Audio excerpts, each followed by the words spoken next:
We staan hier vandaag bij de Jamin in Venray, waar ze door middel van een wedstrijd een meet and greet hebben begonnen met meisje Jamila.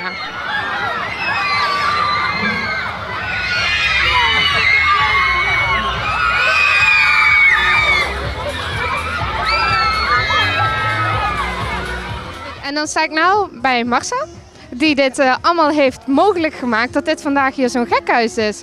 Marcel, hoe komt dit? Waar is dit ontstaan? Jamin had een wedstrijd tussen alle Jamins. Met een meet and greet met meisje Jamila, want die twissel die hebben we al enige tijd. En mensen konden stemmen op de winkel. En ik wilde dat heel groots aanpakken, dus ik heb heel veel volgers op Instagram en Facebook. Dus ik ben meteen een goede campagne gestart, zodat de meeste mensen op mij zouden stemmen. En het is gelukt. Ja, want dat is best wel een dingetje. Je wint tegenover een winkel in Amsterdam bijvoorbeeld, waar veel meer mensen zullen wonen. Maar dit heb je echt heel groots aangepakt.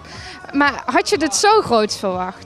Nee, zo groot had ik wel gehoopt, maar absoluut niet verwacht. Maar ik heb wel heel veel volgers en daar ging het uiteindelijk dan toch om.